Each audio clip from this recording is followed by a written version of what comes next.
I don't come to these things with scripts. Never have, never will. And it really is probably a good thing because I don't have any words for what I just witnessed here in Columbus, Ohio. Good morning to you. Good Wednesday morning. I'm Dejan Kovacevic of DK Pittsburgh Sports. This is Daily Shot of Penguins, and it comes your way bright and early every weekday. If you're into football and or baseball, I also offer daily shots of Steelers and Pirates where you found this. Penguins 5, Blue Jackets 3 here at Nationwide Arena. And all that Sidney Crosby contributed to this was 3 goals, an assist, relentless defensive work, and so many elite passes that he probably could have put up a half dozen assists, and I'm not even coming close to exaggerating. He is 36 years old, my friends. 36. He is a point out of the NHL's top 10 scorers, with a bunch of children over his head.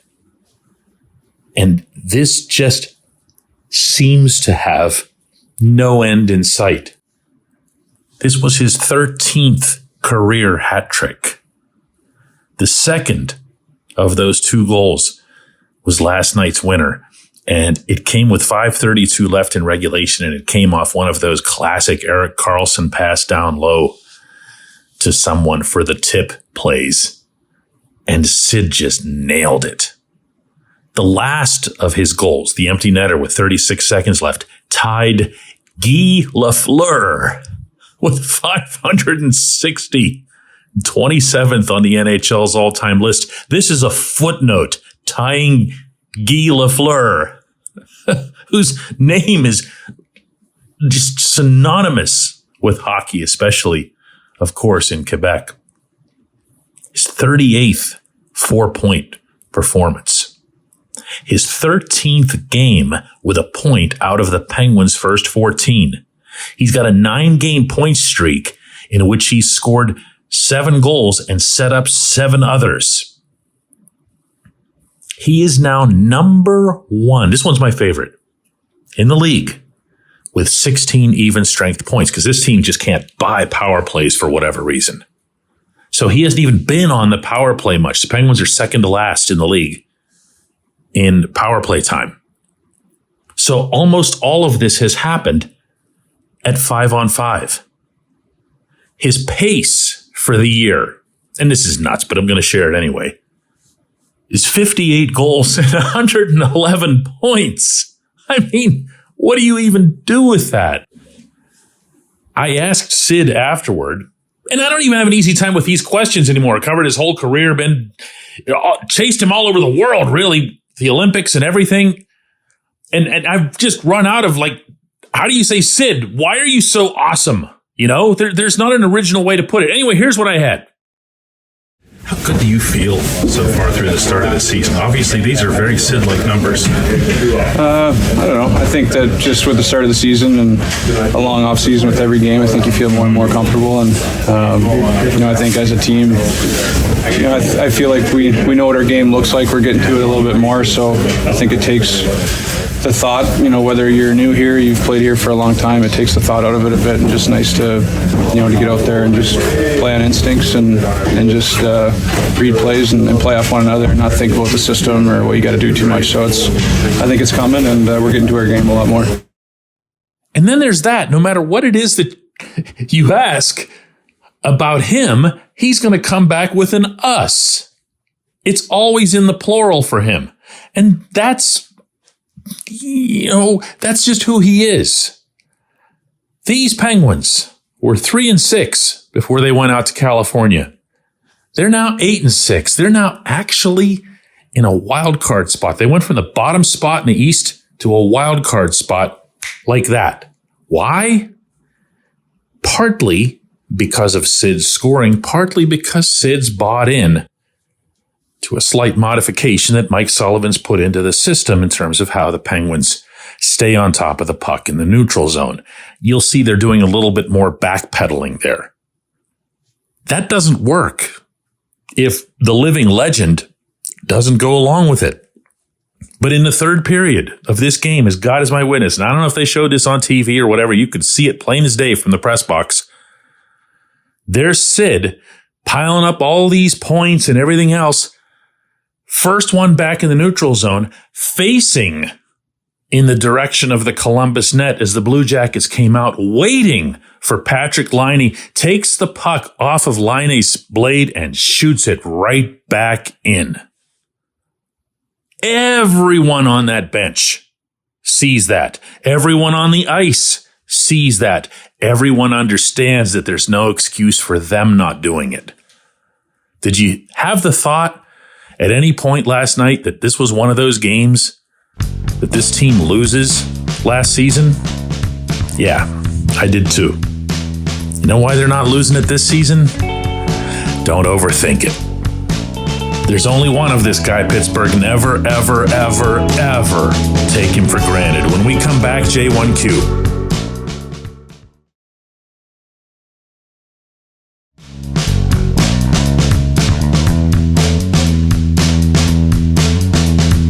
Today's J1Q comes from John, who says, DK, the talent is there. Are they old? Well, you're as old as you feel. If they believe in each other and start consistently clicking together, no one will even think about that. Bottom line, if this team wants it, truly wants it, they have the ability to take it. If they stick together, maintain the energy and the passion through December and January, I think they find themselves in a very good position in February and March. You know, John, this game here in Columbus last night might be one of the better examples underscoring the point that you're making about this team's age, because they took to the ice not necessarily looking to set the pace. Mike Sullivan had said something after the game that he liked the team through all 60 minutes. I'm going to respectfully disagree. Not that he liked it. That's up to him or whatever he likes, but I didn't see it that way. I saw the Blue Jackets come out, and to some extent, yeah, they got a couple of goals that, were off broken sequences and whatever, but the overall pace, the movement of the play was just a big bleh through the first, I'd say 25, 30 minutes of the game. But it was the Penguins' great players, not just Sid, but Gino, who also didn't start great, but Gino did a lot of the tone setting himself, especially in the third period, who made the difference. They picked up this team, their team, by the back of the collar and woke them up and rattled them a little bit and got them going. And that was when you saw the broader results come about. That kind of composition to the roster can work as long as Sid and Gino are great, as long as Erik Karlsson and Chris Letang are great, as long as, you didn't think I was going to leave him out, Tristan Jarry is great. It's asking a lot of a handful of guys to be great.